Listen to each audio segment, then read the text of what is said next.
शहर के डफरीन अस्पताल में मरीजों के परिवार वालों के लिए विश्राम गृह बनाया गया था।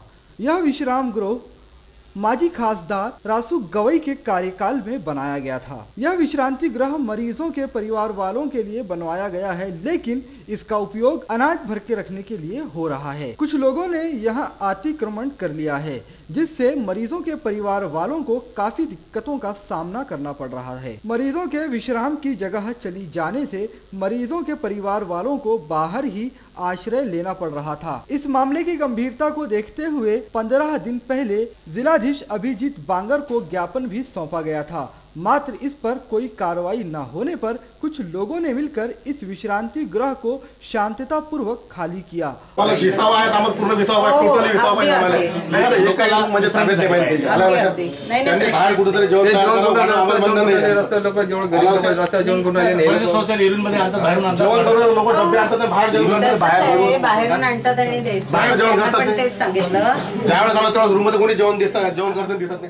और मरीजों के परिवार वालों को विश्रांती जगह खाली करके दी। दादासाहेबांनी संपूर्ण आपलं आयुष्य समाजकारणासाठी गुरुगिरीसाठी खर्च घातलेलं होतं आणि त्याच उद्देशाने तिन्ही हॉस्पिटलमध्ये त्यांनी विसावा निर्माण केलं होतं। उद्देश हाच की सामान्य रुग्णालय जे स्त्रियांचं असो की पुरुषांचं असो, तिथे येणारे सारे रुग्ण हे गरीब असतात, त्यांच्यासोबत जे नातेवाईक त्यांचे असतात त्यांची राहण्याची व्यवस्था होत नाही, तर त्या दृष्टिकोनातून ही विसावा निर्माण केलेला आहे। हे जे काम आहे आरोग्याचं ते अतिशय महत्त्वाचं काम आहे। ती जबाबदारी ते मॅडम पार पाडत आहेत। येणारे ह्या ठिकाणी कारण श्रीमंत लोकांना मोठमोठे दवाखाने आहेत, परंतु गरीब लोकांना जे सरकारी दवाखाने असतात त्याच ठिकाणी यायला मिळतं। नशी मोठी जबाबदारीचं काम जामठे मॅडम ह्या करत आहेत।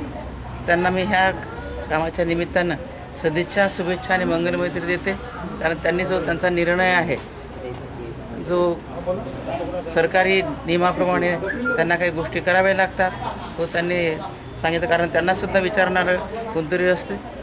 आणि ह्या पलीकडे दादासाहेबांना अभिप्रेत असलेलं कार्य ह्या ठिकाणी होईल एवढं त्यांनी सांगितलं, त्याबद्दल त्यांचे धन्यवाद मानते। आणि जे सामाजिक कार्याला वाहून घेतलेले आहेत, मग ते लहान असो मोठे असो, त्यांना मी मानाचा जय भीम करते आणि सर्वांना मंगलमैत्री देते। सर्वांचं मंगल हो।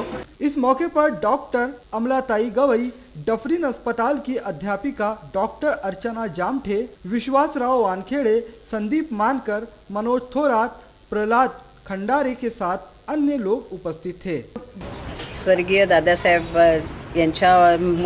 यांच्या फोटोचं इथे आपण दादासाहेब गवई जी त्यांनी विसावा किंवा धर्मशाळा एक त्यांनी स्थापन केली होती, त्या तिथे आपण त्यांच्या फोटोचं आज अनावरण केलं आहे। त्या सर्वप्रथम त्यांच्या स्मृतीला मी अभिवादन करते। आणि दादासाहेबांनी ज्या हेतूनी हे विसावा बांधला होता तो त्यांचा हेतू पूर्णपणे साध्य होईल यासाठी मी माझ्याकडनं पूर्णपणे प्रयत्न करेन।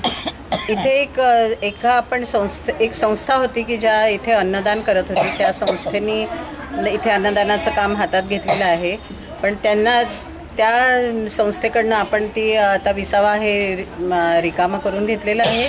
आणि त्यांना तात्पुरती सोय म्हणून ताईंच्याच आदेशाप्रमाणे एका रूममध्ये सध्या 8 दिवस स्वयंपाक करण्याची परवानगी दिलेली आहे।